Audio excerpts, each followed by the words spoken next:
Meeting features. To start a sub-meeting, press 1. To control recording, press 2. Recording has started. This meeting is now being recorded. All right, so I'll repeat myself for the purposes of the recording. This is the June possibly final meeting for the testing task force. Right now, we only have one item for discussion at this meeting, which is a survey to teachers about the U.S. history test. It sounds like we just had a third person possibly call in. Whoever just dialed in, can you state your name? Yes, this is Robert Sanders with Princeton County School District. Hi. So we've got a grand total of 5 members now of the task force present. So I am Rachel Cantor. I'm physically present here at NDE, and because of that, I will chair the meeting. Kelly Riley is here, also she's from MPE, and she is on the task force. On the phone, we have Christy from Excel and Ed. We have Dr. Coleman from the Ocean Springs School District and Mr. Sanders, who just called in from Simpson County. So it's just the 5 of us. And the only item for discussion is whether or not and how to do a survey to teachers, asking them whether or not they think we should continue the U.S. history test. Patrice sent around an email to the task force with a proposed 5 to 7 minute question electronic survey.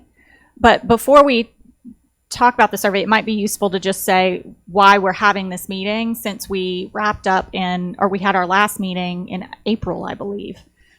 Patrice, could you give us like a 5-minute about what happened after the April meeting for the purposes of any member of the public who may be watching these recordings? Certainly.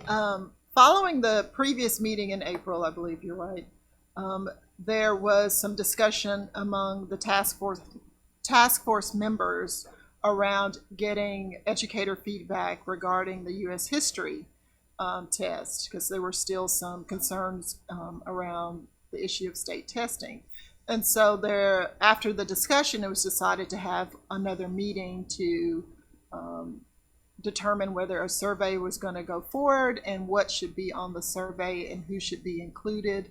I think the opinion was to survey all teachers, and then based on our previous teacher survey, a sample survey was done where we could find out the grades and subject areas that the teachers who would be responding to the survey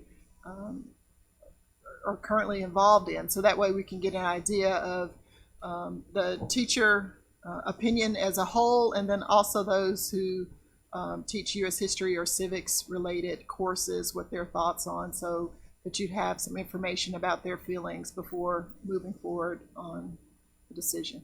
And just a few more pieces of context for people who are not on the task force. In April, after our meeting, Patrice sent around an email asking for task force members to send in any recommendations they had, and this was an emailed recommendation.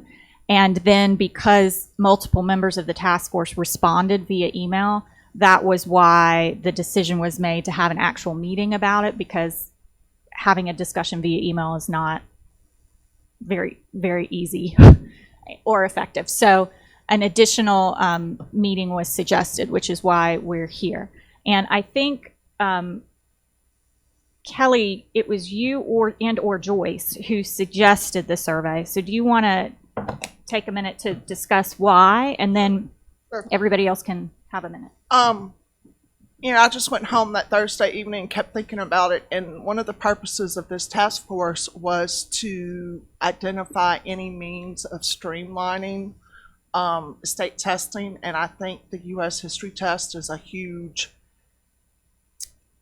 I hate to say issue, but it's really the only area that gives us some flexibility since it's not required by the feds. And I just felt like our work really, I don't think the task force can consider our work completed if we don't address the U.S. history question. I feel like it's the elephant in the room, and I just thought that it was something that needed to be addressed. And I also thought, I think some members may have suggested that we only survey U.S. history teachers, but I thought that we needed to survey all practitioners just like we did in the initial survey.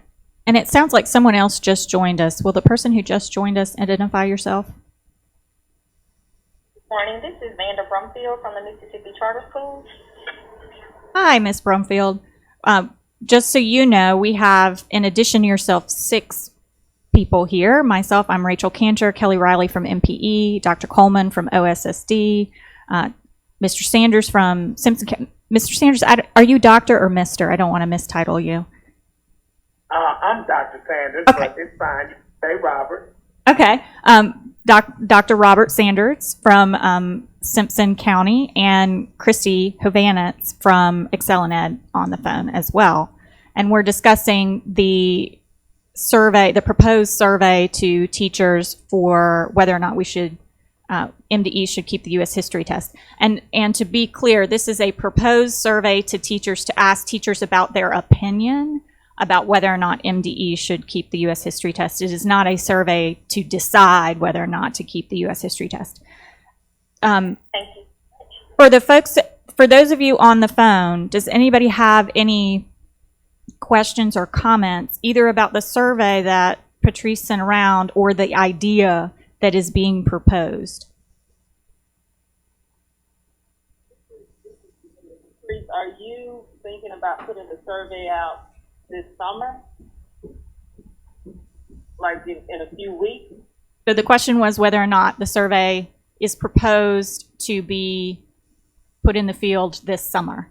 It's really up to the task force when they think the best time to circulate the survey. I don't know if teachers will be back pre-service or getting ready for school in July, or should we wait till August? I'll leave that up to your best thinking. Yeah, I think the last, and I've said this before, the last survey was problematic because it was too long. I mean, the research is clear on what the attention span is on a survey. It's between 12 and 15 questions, and that survey was an hour long. So I know that's one of the reasons that we have such a low response rate. With this one, it looks like it's 3 or 4 questions.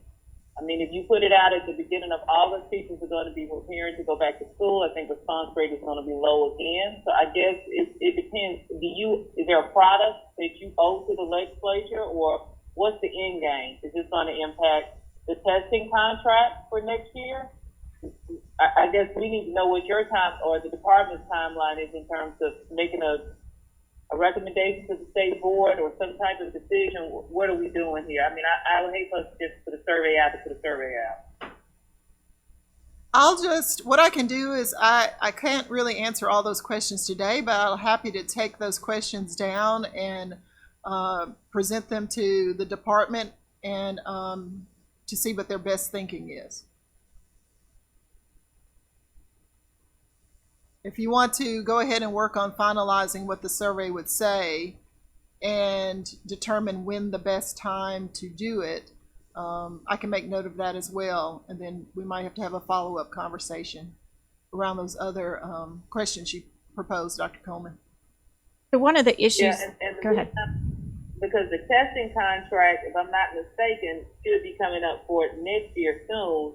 And so if you all are if the recommendation is going to be that we remove U.S. history from the testing contract, and I'm almost positive all of them need that answer like today. We may be talking about a 2021, 22 conversation. Aren't the testing contracts already approved, like in April? And I may not be remembering that correctly, but I'll I thought have to they double were. check on that one just to be sure before I say. I mean, at what it sounds like is that because this is a survey to ask teacher opinion and not a decision-making survey, at the very least, that would mean if any changes result from this survey, they probably wouldn't be for this spring administration, I would assume, of the U.S. history test, because I assume that's already in play. But For 1920. yeah, for 1920. And there would be ramifications for the accountability, correct, for That would be- 1920. That would be. I will have to get that information, and any questions that you may have, I'm going to write those down and try to get you some responses back on those questions. Well, so let me ask another question. So do we need to actually go back, and I hate to even bring this up, but do we need to go back and really look at the initial survey that went out to make it more functional? Because that survey, I'll just speak for my district.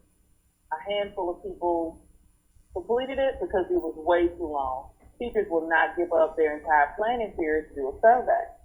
So, I mean, I'm not exactly sure what the end game is here. We just, and I would hate to see us just continue to send surveys out because at a certain point, people become agnostic with surveys because they don't see anything changing and it's just a waste of their time.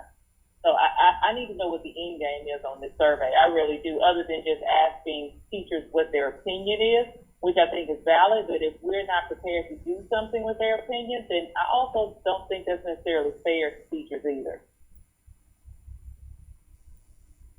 And Benita, I think to your first point about the timing, I agree with you that if we were to send a survey out within the next month or two, teachers are not going to be back from their summer break, and they may or may not be checking their school email, which I assume is what we would have to send this. So last time we had a lot of issues with even how to survey teachers because MDE did not have a list of contact information via email for every single teacher. We sent it to superintendents, and according to the last survey, if I recall correctly, we had some districts where we did not have a single teacher respond, and that may have been because the email was not forwarded to teachers at all in those districts. And then we had other districts where less than 10% of teachers responded. So those are some methodological issues that I also think would bear some consideration before we do another survey. The timing of it, and then how are we going to make sure that we get an adequate response and that we have adequate, contact information for teachers so that everybody has an equal opportunity to respond to the survey that's out there. The other issue that Patrice alluded to was also the issue of whether to send to all teachers versus only U.S. history teachers that came up. Kelly has said her rationale behind why she had proposed all teachers, not just U.S. history teachers. Is there any discussion on that from anybody on the phone or? Yeah, this is Benita. I guess the concern that I have about that is when we start to try and assign numerical value, and you have every other teacher in the state besides the one that it directly impacts, and those numbers will have tendency to outweigh the people who actually are directly impacted by the U.S. history. And that's why I still think that only the U.S. history teachers should be surveyed. Because when you look at just the sheer numbers of all teachers, and then you have teachers who feel strongly about testing in general, and they're going to, by sheer numbers alone, will be able to numerically assign a value to removing a test that the U.S. history teachers, in all practicality, actually ask for and may still want to continue to give. So I think we have to be careful about playing numbers, and that's what I see that as having a propensity to do. Kelly, will the assessment platform allow us to identify the response of U.S. history teachers? I mean, if you check number 21 under question 5, can we then identify those teachers' responses to question 6? They would have to self-identify that they're a U.S. history teacher, and then they could pull that response based on that. If we got enough U.S. So why history not just respondents. send it to U.S. history teachers? Well, I think to keep it comparable with the first survey that went out to all practitioners, and then also because, whatever the findings are and the decisions of this task force, it could impact entire districts, not just U.S. history teachers. But this survey is only intended to ask one question, and that is about the U.S. history test. So the tests are not comparable. I mean, the evaluations or the questionnaire surveys aren't comparable. The last survey asked questions about testing in its totality. This is one specific test, U.S. history. So why should a third grade teacher be able to give input on whether or not a U.S. history test is given in a school and also a domain that they have nothing to do with? Well, because I think one of the overarching issues or areas that this task force was charged with reviewing is the amount of time that is spent on testing and any best practices. And I think we have to acknowledge the fact, I think this is a question that has to be answered. If this test is not required by the federal government, is this an area, and I'm not saying one way or the other, but is this an area that can be modified in our assessment and accountability system? And I think that is something But why doesn't the former evaluation answer that? Why doesn't the former survey answer that? To me, this is a single point indicator survey. It is only about the U.S. history test. It is not about how do you feel about testing in general, how do you feel about time, how do you feel about the administration. It is only about the U.S. history test. And I guess, Kelly, I remember because I was at the department how strongly U.S. did for this test because they wanted to make sure that their subject matter continued to receive the appropriate attention that the other three subject matters receive. And so I don't want to bog the survey down with other voices who really are not directly impacted by this single point assessment. Well, let me just be very direct and honest here. I think there's a lot of suspicion out in the field among practitioners as to the validity of this task force's purpose and work. And I think if we do not address this question, I think we are shooting ourselves in the foot. So I think it's also a matter of the public is expecting this question to be raised and reviewed. Okay, so And that's what I am hearing from my members throughout the state. I mean, feedback I got after the legislative session was, why didn't the legislature take up the U.S. history issue? I mean, I'm just being very honest. The funny thing about that is what I'm hearing more about any other test is third grade GATE. It's not U.S. history. So I guess it's a matter of who you're speaking with. But if this survey is about public perception as opposed to the U.S. history test, then I think the survey is faulty from its original intent.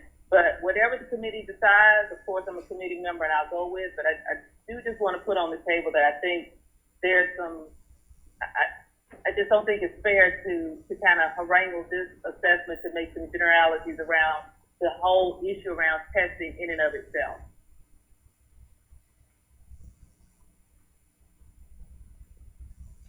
Dr. Sanders, since you're on the task force as well and you're also in a school district, what is your take on this issue? Well, I was about to jump in. I actually am probably completely aligned with Dr. Coleman's version of the understanding of the people that I've spoken with about this. We have to be very careful here because the job of the task force was to, it was primarily in a general sense. The original survey that went out was very general in regards to the timing and the different tests, and we even were talking about benchmarks and all of the things that were going into the testing process when we did the original survey. So it really covered a lot of ground, and I think it was most appropriate in regards to getting people's feedback about testing and the process thereof. But now specifically, we have drilled down to talk directly about one test. And I'm sure I understand how it happened. This is the one test that is not required by the feds, which then gives us the latitude to bring up the idea, well, since this one is not the one that's required, it is perhaps maybe the easiest one to be considered for, well, on the chopping block or whatever you may want to call it. Not to say that we're just going to get rid of it, but I do know there's sentiments, and we saw that in the first survey that there were people who were very clear about the fact that our testing system has somewhat some issues and frustrations, and people are kind of just, enough with testing to some degree. We saw that somewhat, but I think to allow U.S. history to be the test that becomes, it is the one that, is sitting there lingering, but even in our district and some of the other people that I've been speaking with about this matter, because I've been contacted by several folks around this, and even some of our own U.S. history teachers, which was very interesting to me, are on this side that, so if we get rid of, let me just say this, you're asking everybody to weigh in on a matter that only specifically affects, in regards to teachers now, it only affects the U.S. history teacher and maybe some of the pre-courses that go before it, where teachers are doing a little prep work toward U.S. history. But however, I think it really lands itself in the high school.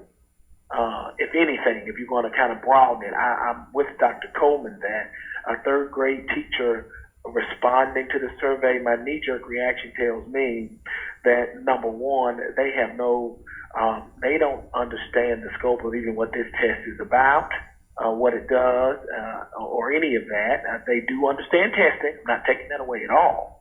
But the scope of what we're asking specifically with this one test, when you open it up to people who don't have, what are they going to say? And if they have an issue with testing, they're probably going to say, yeah, get rid of it. It's the one we can get rid of, get rid of it. But then when you think about the people who are really directly impacted, the teachers that deal with it on a daily basis, and I've spoken to our U.S. history teachers district-wide, and I don't know that having other people besides that group, or just maybe in general high school, to participate, I don't think is wise, because I think we're going to muddy the water in regards to what we're looking for. And Dr. Potter's real clear. What's the end game? Are we saying we're getting rid of it? Are we, and if that's the case, are we in time to do it? If in fact this survey comes back and it yields that people, if you ask everybody, I believe you're going to find that the people that do take the time to respond are going to probably say, go ahead and put it on the chopping block. And I know I'm being preemptive here, but I know from speaking to the teachers I've already talked to that it's going to be interesting how this nets out. So I'm really concerned about, even with this just one test, really what are we looking for? I'm with Dr. Coleman 100% on that. From just being at the district level, we're now concerned, because when I mentioned it to our principals, that's kind of the conversation we got. What? And the elementary principals, my folks don't need to participate in that. That's not helping us. What happened to the other 10? Why didn't, so that's kind of the conversation.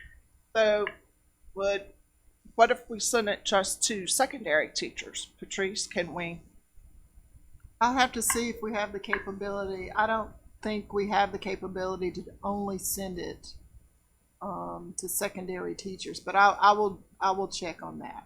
Is the survey implementation the same this time, where it would be sent to superintendents who would then be asked to forward it?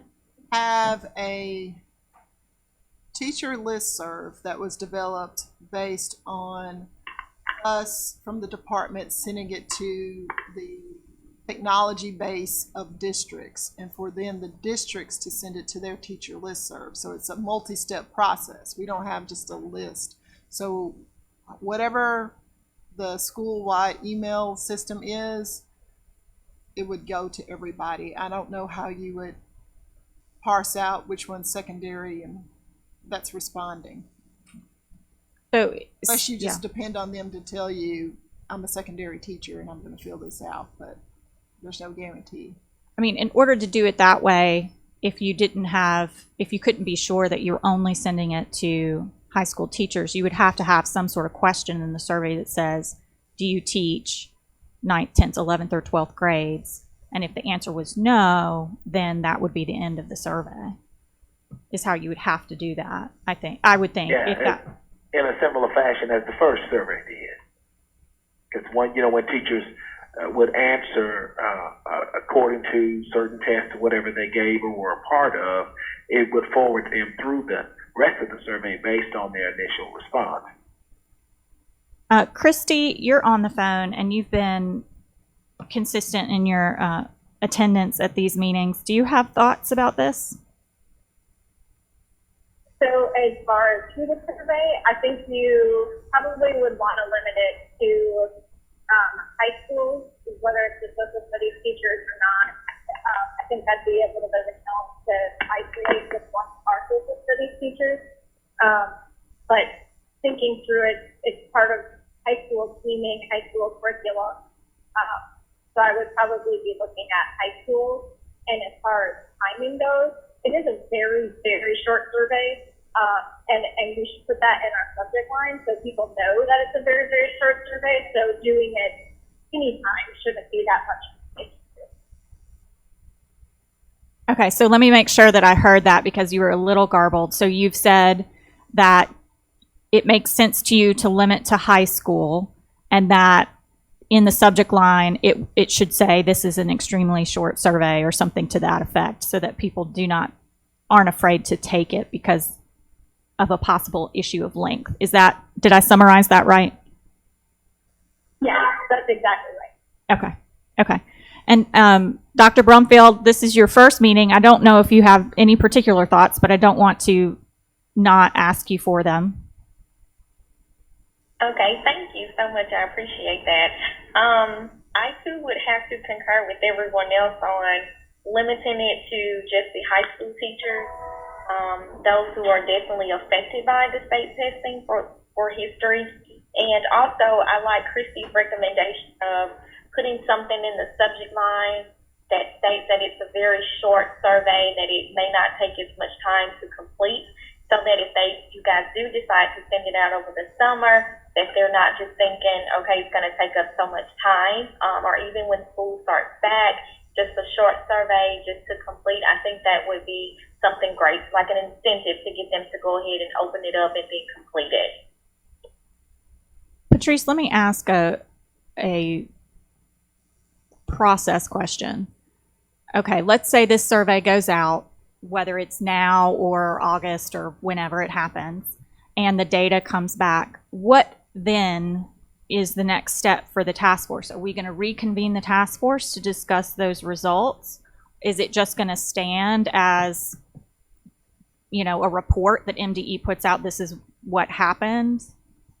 I think if the survey is no longer than some identifying questions and one question, yes or no, I don't know if it's necessary for the task force to meet again unless they have, a specific recommendation they want to make to the board or something of that nature. But okay, so that would be contingent on the results of the survey. Should be able to email the results out to the board. Okay, so it sounds like the consensus that I'm hearing is this very short survey would go to only high school teachers. The survey would need to be reworked so that there is a gateway question at the beginning. Do you teach 9th, 10th, or 11th, or 12th grade? And then there needs to be a subject area question. Which of these subjects do you teach? So that you could possibly pull out only responses from U.S. history teachers versus other teachers. And then ask, should we, or however it's phrased, should MDE keep the... Yes, ma'am. All right. As I have summarized that, does that sound like the consensus to other people?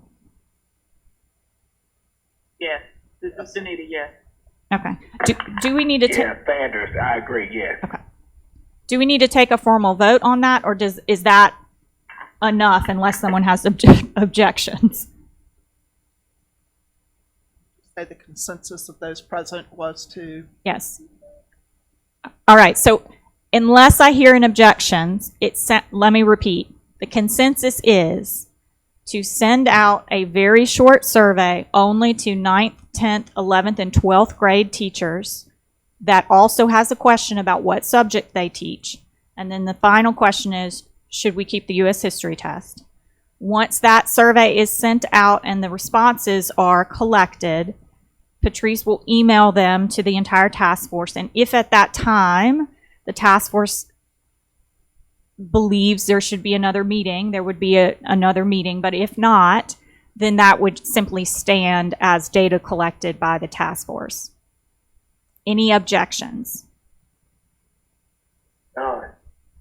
All right. Now, I think the last and final little curve in the road here is when this should happen. Whether we should wait until teachers are back in school so we have a better chance of people checking their email, or if we feel that people will be moved to answer this survey in the summer months. This is Benita. I think a good month is September. Are there any objections to that or any other feelings about that? No, I agree with Dr. Coleman. All right, so it sounds like we have a consensus, we have a date, and we have a plan. Is that enough direction, Patrice? Yes. Yes. Okay. And I'll send out a new survey based on what was discussed today for final approval. Okay, great. Is there any other, does anyone else have any other questions, feelings, concerns, thoughts, ideas that they would like to air at this point in time before we adjourn?